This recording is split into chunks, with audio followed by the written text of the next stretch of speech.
Hello to all my fantastic viewers. I'm Dakian. This is my weekly rambling about miniatures for the 22nd of June 2015. And what you're looking at here is the latest of my big projects that got completed, the Shadowrunners. And I don't know how observant you are, but you might notice that one of these things is not like the others. Yes, that's right. This girl here out on the edge. She's part of this set. It was a set of 7 miniatures to begin with. But this one I painted back when I first got the set. And the rest were painted now, in the past week mainly. And I don't know how much the difference comes across on camera. I mean, this first one, it's not badly painted. I mean, it's clean, it's legible. Not as flashy as I do it these days, perhaps. And I considered actually stripping the paint off this one and repainting it, but only very briefly, because that would be kind of falsifying the historical record. I feel like it's important to keep track of where you've been, so you can demonstrate that some progression has happened. And let's bring forward a few of these others. They're not. I mean, I always think of cyberpunk as a 1980s genre, but I find it difficult to come up with 80s inspired color schemes. So these guys are more in the 90s, except maybe this girl. I briefly considered freehanding some sort of corporate symbol on her tabard because it's such a big blank space, but they're also complicated.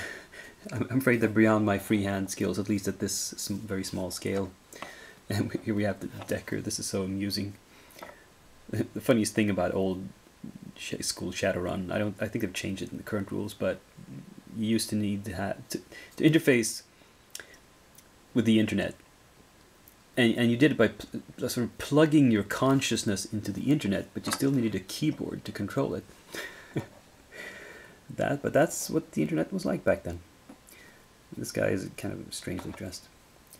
I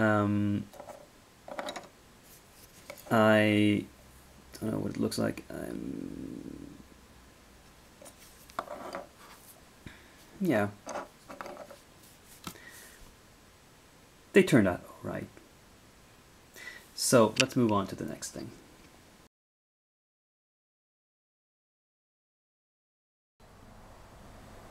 And here's this little fellow.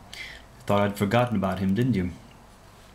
I've done some work on this big white ape by making him not a pure white, essentially. I don't know how well it's going to come across on camera, but I've shaded it with a lot of different colors, mostly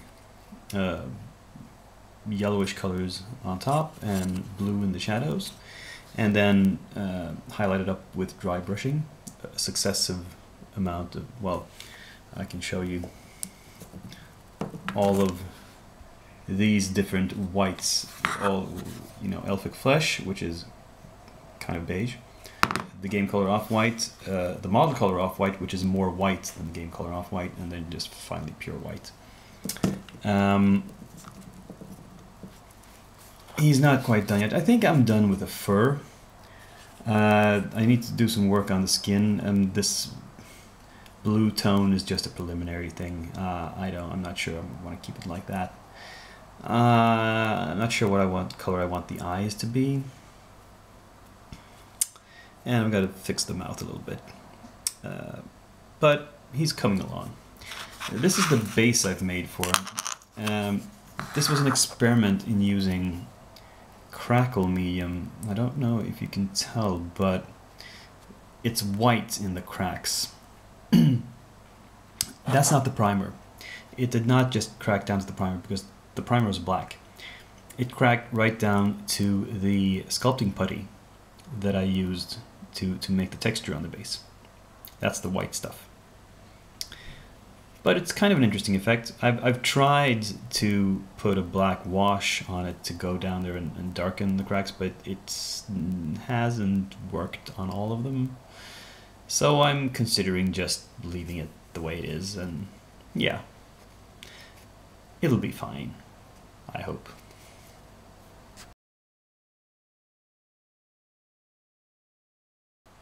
So how are things coming along with my Malifaux crew? Well, it doesn't look like I've done anything at all, does it? See, what happened was I realized that my prep was not fully done, because they still had these tabs for use in slotted bases, and I needed to cut those off because I was going to mount them on other scenic bases and put pins in their feet instead.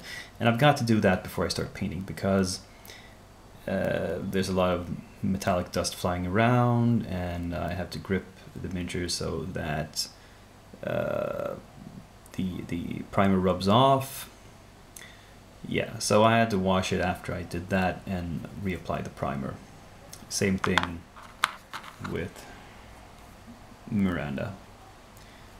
She now has a little pin in her foot, so I can stick her to whatever base I come up with.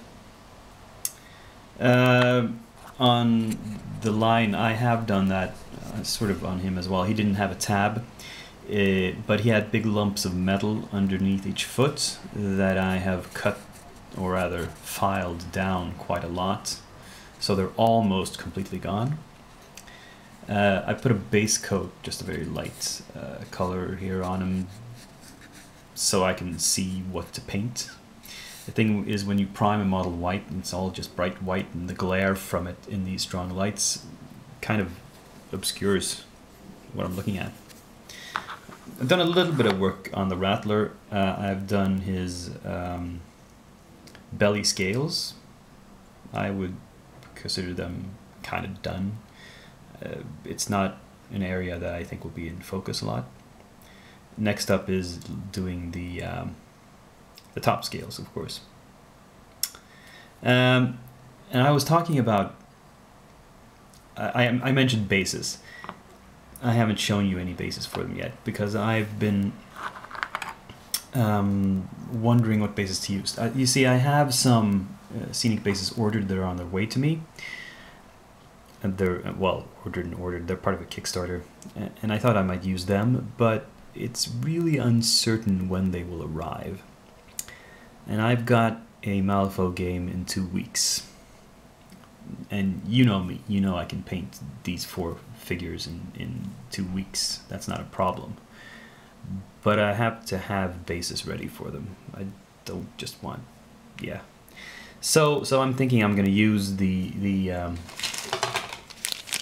bases that came with and just build up something on them, something more scenic. Maybe use some cork to build up some rocks or something, just to make it look a bit nicer.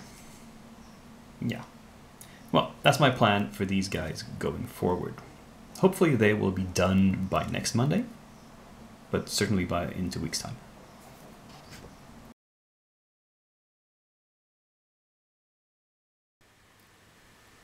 And here we have yet again the kind of humanoid hero character Bones minis I painted last week for that technique video about, well, what was it? Top washes, right? I might show you a few details here I didn't show you then. For example, I painted the shields on some of them. For example, on this one, I went a bit overboard and painted a gem. I don't know, but it was pretty quick. On these two guys, I painted some sort of just some colors.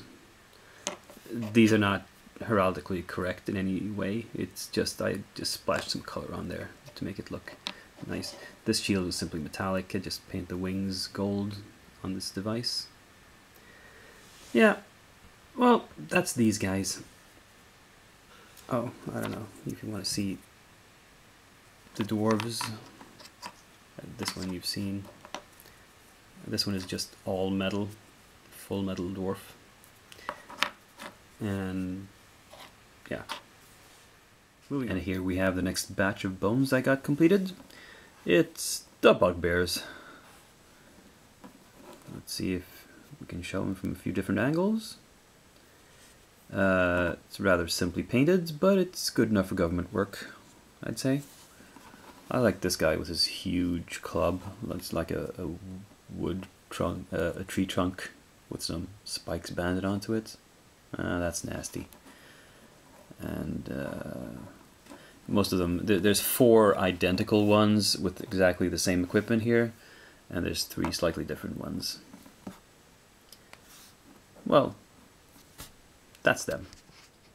Now these are all the bones that are lined up to be done next in various stages. First off, we have here the knolls, which have had a little work done on the basis and the metallic portions.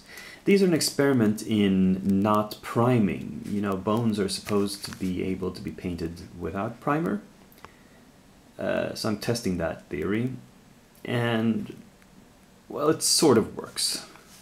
It's more difficult. It doesn't quite feel right in the brush, but I don't know. Anyway, next up we have a bunch of character minis, including some gnomes and a halfling and a bunch of humans, and they have been given basis and they have been primed in skeleton bone.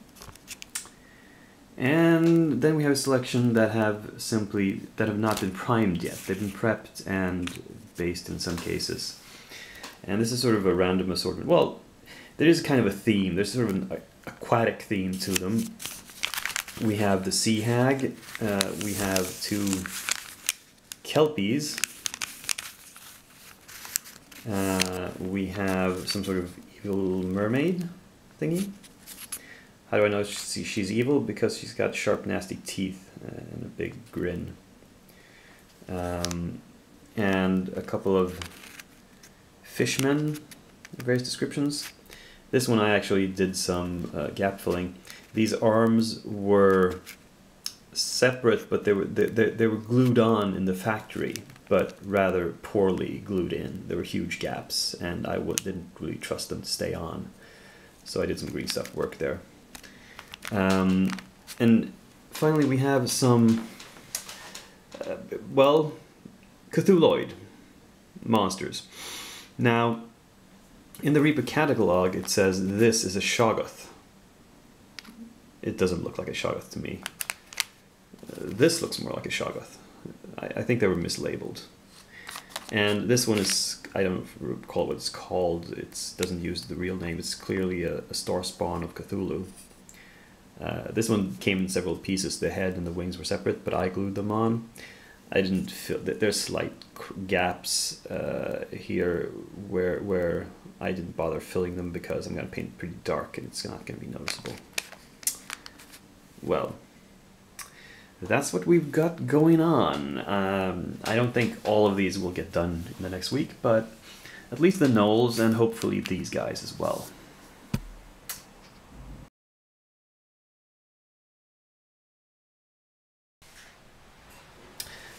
So my numbers are starting to improve a little bit. Mostly because I've been able the past week to resist the siren call of buying new minis. Well, mostly resist it anyway. Largely by opting out of backing any new Kickstarters. There was one Kickstarter I was backing, but I cancelled in the last few days because, well, the Kickstarter in question was the latest one from Dark Sword Miniatures. I backed it mostly out of habit because I really like that company. They always make very nice minis. They run Kickstarter campaigns better than anybody else. You know, they're better at fulfilling their pledges and getting stuff out in a reasonable time frame. And they have good value for money. So I'm always on board when they run a campaign. But this last one, I eventually decided, right, my budget isn't that strong right now, and looking at the minis you have to get, you see, one reason they can be so efficient is that they always have only package deals. You can't pick and choose exactly which minis you want. And the basic package for this Kickstarter contained about 1/3 minis that I really wanted, another third that were okay, and 1/3 that I realized I would never ever paint, that I had no interest in whatsoever. So I decided that, you know, the ones I really want, I can buy them at retail later. I don't have to get in on this ground floor right now. And looking at the Kickstarters coming up in the near future, the ones that are on Kickstarter right now, none interest me. I know there will be some that pop up in July that I will have to get on board with, but for now, I'm keeping it low profile.